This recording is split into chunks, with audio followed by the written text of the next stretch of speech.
Sigurado ako madalas mong makita ang mga simbolong ito sa loob ng simbahan, lalong-lalo na sa mga damit ng kaparian at mga lingkod ng Diyos sa simbahang Katolika. Alam mo bang sa tulong ng mga simbolong ito, ang mga unang Kristiyano ay nakaiwas sa kamatayan dahil ginagamit nila ito upang makilala nila ang bawat isa sa kanila kung Kristiyano ka o hindi. Dahil noong mga panahong iyon, kapag ikaw ay Kristiyano at nahuli ng mga Romano at mga Pagano, ikaw ay papatayin. Tara, kilalanin natin at alamin ang simbolo ng bawat isa sa kanila.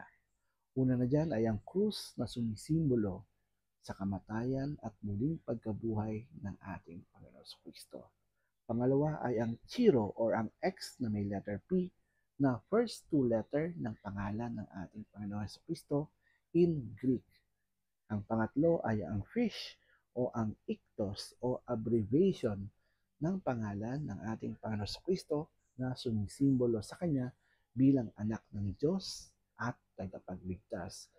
Ang pang-apat ay ang IHS o first three letter ng pangalan ng ating Panginoon Kristo in Latin.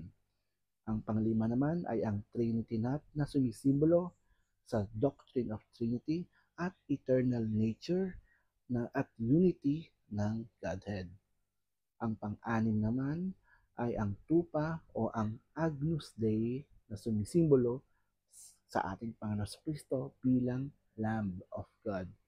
Ang pangamunod naman ay ang dove na sumisimbolo naman sa banal na Espiritu or sa Holy Spirit.